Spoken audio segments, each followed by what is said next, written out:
They thought it was a cargo ship. Big, slow, and ripe for the taking. Two skiffs, packed with armed Somali pirates, cut through the waves at full throttle, engines screaming across the dark waters of the Gulf of Aden. Their target? A massive silhouette on the horizon. No flag, no lights, just steel and silence. In pirate logic, that usually means unescorted freight. Wrong. In less than 90 seconds, that silhouette revealed itself for what it really was. A floating war fortress. Not just a U.S. Navy ship, but a full-blown nuclear-powered aircraft carrier. You know, the kind that launches warplanes before breakfast and carries more firepower than most countries. The pirates? They had AKs and RPGs. The carrier? It had 5,000 sailors, Sea-Whiz cannons, radar-guided missile systems, and a zero-patience policy for threats. What happened next wasn't a standoff, it wasn't even a fight. It was a lesson. One that started with a warning and ended with weapons drawn and pirates face down on a rigid hull inflatable boat, or RHIB. Because this is what happens when you pick the wrong ship. This is what happens when you try to hit a U.S. Navy aircraft carrier. And this was a big mistake. The radar spotted them first. Two fast-moving blips, low signature, no AIS signal, approaching at speed. Inside the Combat Information Center of the USS Dwight D. Eisenhower, the system lit up. The operator called it out without hesitation. Contacts, two small craft bearing 085, closing. In the Red Sea, that only means one thing: trouble on the water. The officer on the deck didn't need a second opinion. He leaned into comms. Bridge, CIC, notify flight deck, launch Seahawk now. Outside, the carrier was already awake. This wasn't a sleepy convoy, this was a full strike group on patrol, and the carrier was its nerve center. In less than 2 minutes, an MH-60R Seahawk spun its rotors and roared off the deck, loaded with a door gunner, radar systems, and eyes sharp enough to ID a tattoo at 5,000 feet. It angled straight toward the incoming threat. Meanwhile, sailors on the flight deck had paused for exactly 0 seconds. Yellow shirts cleared space. Red shirts checked weapons loads. Green shirts waved clearance for another bird on standby. And the CIC? A second contact. Skiffs are splitting. One's pulling a port, one's still heading straight for us. Textbook pirate tactic. Divide and confuse. The captain gave a simple command. Maintain course. Let them commit. Up in the air, the Seahawk had visual. The pilot called it in. Hostile posture. Repeat. Visible armament. That's all the Navy needed. Because while most pirate encounters get the benefit of the doubt, this one had already crossed the line. A second Seahawk was launched. RHIB teams on the nearby destroyer USS Gravely geared up. On deck, Sea-Whiz spun quietly into standby. The whole ship was calm, focused, and fast.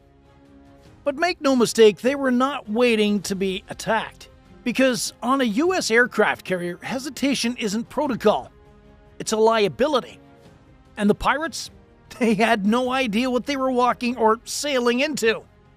From their view, it was still just a big ship on the water. From the Navy's view, it was two threats closing in fast, and everything was in motion. The pirates didn't know it yet, but the warning shot was already locked and loaded. The skiff on the right kept coming. No course change, no speed drop, just blind confidence. Or should I say, blind stupidity. At 800 yards, the Seahawk dropped altitude. Its side gunner swung the M240 into position. No firing yet, just posture. A not-so-subtle way of saying, you're in the wrong neighborhood, buddy. But the pirates didn't flinch. One of them even stood up, holding something long and metallic over his shoulder. RPG. That was it. Hostile confirmed, the Seahawk radioed. Weapons in hand, continuing intercept. Back on the Eisenhower, the captain didn't even blink.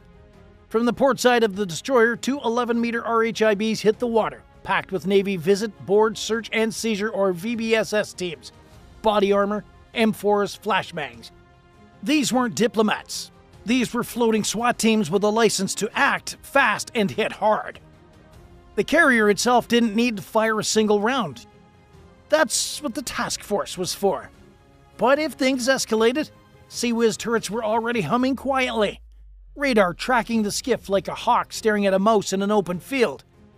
Meanwhile, the Gravely moved into flanking position. It was like watching chess at 35 knots. One skiff trying to fake out two warships and a helicopter. Not exactly a winning strategy. Overhead, the Seahawks gunner gave a final visual warning. He fired a burst across the water, just in front of the skiff's bow. The message was crystal clear. Turn around or go down. This time, the pirates reacted. Too late. The RHIB was already on them, engines roaring, cutting across the surf like a scalpel blade. The first VBSS team boxed in the skiff from starboard, while the second team blocked retreat from the rear. Over the loudspeaker, they yelled, "Lay down your weapons, hands up, do it now." Confusion, panic. One pirate tossed his AK into the water, another froze, eyes wide. Smart choice. The ones that didn't? Well, let's just say that the Navy doesn't wait long for a group vote here. In less than 30 seconds, it was over. Weapons confiscated, pirates zip-tied and laying on the deck of the RHIB. Skiff towed, scene secured. And the Eisenhower? Never stopped moving, not even slowed down a little bit. Because aircraft carriers don't need to handle every threat themselves. They bring an entourage that bites back harder. And the pirates? Yeah, they finally realized it. They hadn't just picked the wrong ship, they picked the wrong ocean. And now it was time to explain to the pirates what they almost messed with. The pirates were zip-tied, disarmed, and staring at deck boots. But the Navy wasn't done yet. See, when you make a move on a U.S. Navy aircraft carrier, even a dumb one, they don't just neutralize you. They investigate, document, and send a message. Because tomorrow's threat might have night vision, not just knock-off AKs. So while the VBSS teams hauled the suspects aboard the Gravely, a second Seahawk flew a perimeter loop. They weren't just babysitting, they were scanning. Thermal signatures, hull markings, even checking if that skiff had tech inside. GPS, sat phones, encrypted radios. Any hint that this was more than just a bunch of amateurs.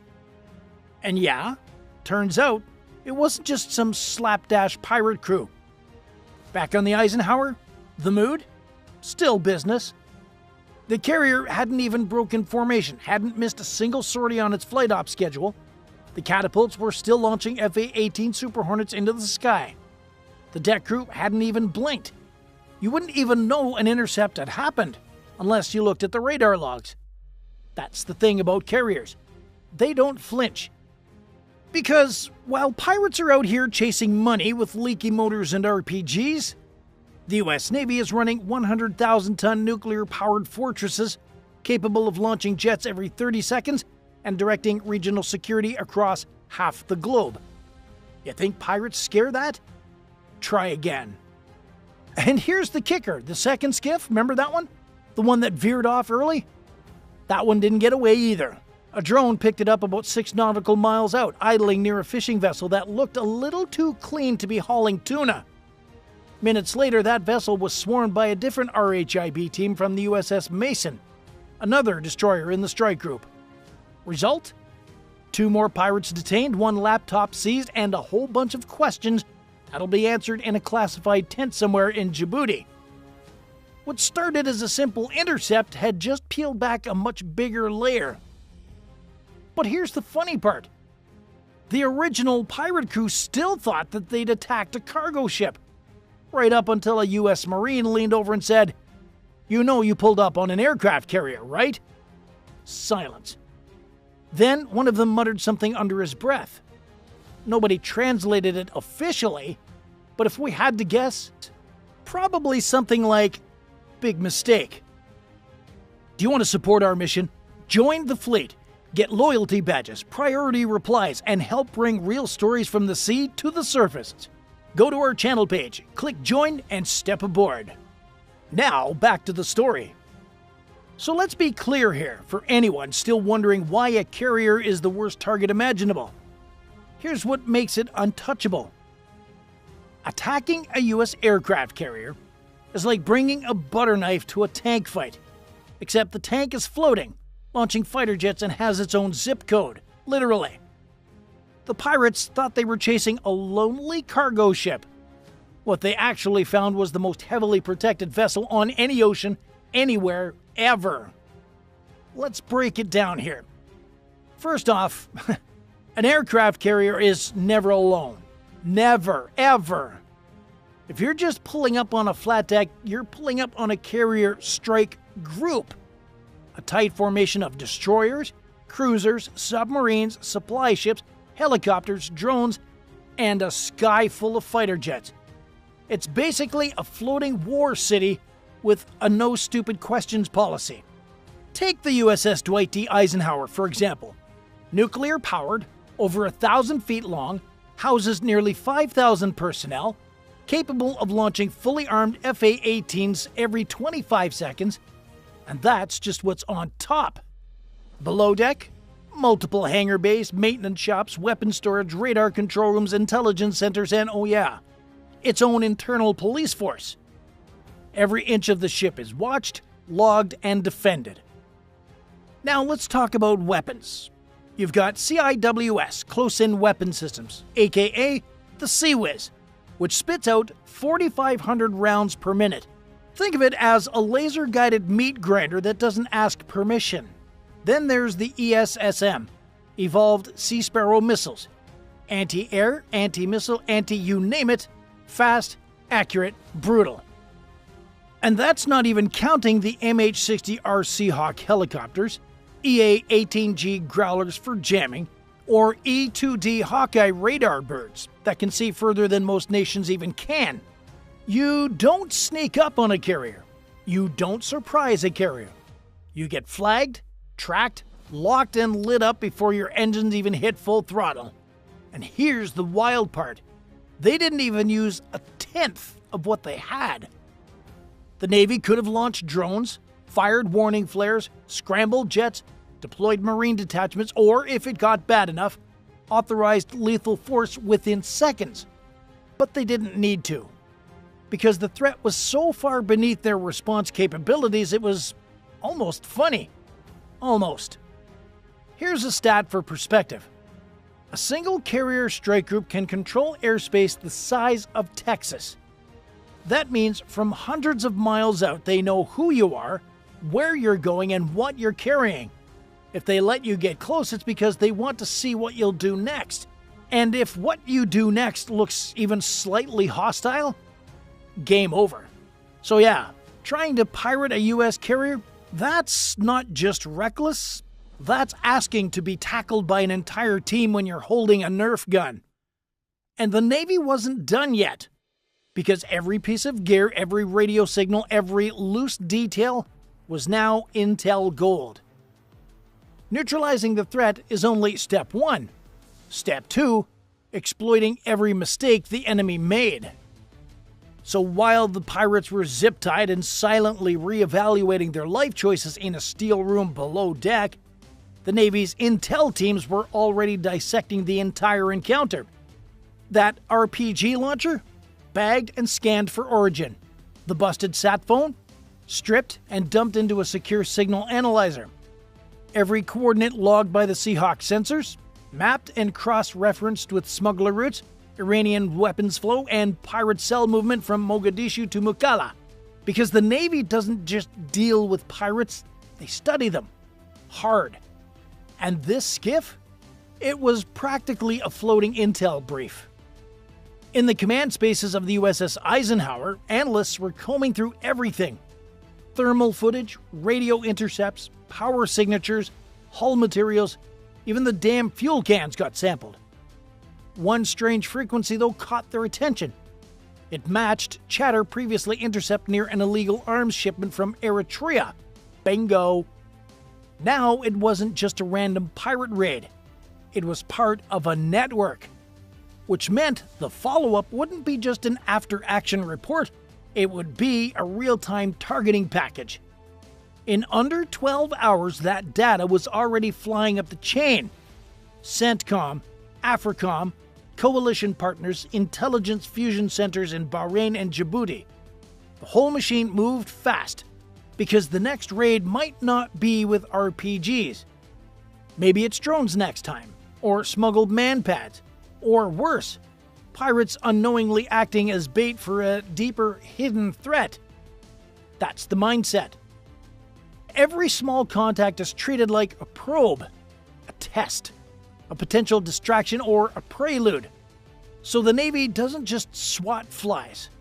It builds a map of the entire swarm. Oh, and for those pirates, they were just the first ripple. The real wave was already moving beneath the surface. Intel teams syncing data, drones shifting search grids, and strike planners whispering the three most dangerous words in the US Navy's vocabulary. Target package confirmed. The ocean was quiet again, but it wouldn't stay that way. The Navy was watching, and now, so was everyone else. By sunrise, the ocean was calm again. The Eisenhower hadn't missed a beat. Flight ops resumed, coffee was brewed, jets were launched. Another day aboard the most lethal ship afloat. But beneath that calm surface, things had changed. What started as a sloppy ambush attempted had triggered a multi-branch intel sweep across the region. Satellites repositioned, comms traffic flagged, even Allied ships in the corridor were briefed. Because the message wasn't just for the pirates. It was for anyone watching, anyone planning, anyone foolish enough to think that a U.S. aircraft carrier is an easy target. This was a silent broadcast written in precision, speed, and overwhelming force. We saw you, we stopped you, we learned from you. And next time, you won't even get the chance. Back in the skiff's wake, the Navy's message rippled through the region. Smuggler chatter dropped. Suspicious radio bursts went dark. And for a few tense days, even the sea lanes near Somalia held their breath. Because when the U.S. Navy responds, they don't post a warning, they just make an example. If you were commanding the carrier, what would you have done differently? Would you have taken them alive or sink the skiff on sight? Let us know in the comments. And if you thought this breakdown was wild, intense, or straight up unbelievable, smash that like button, subscribe, and hit the bell so you never miss what's coming next. Because in waters like these, you never know what's coming next. If you want to go one step further and support the channel directly, join the fleet.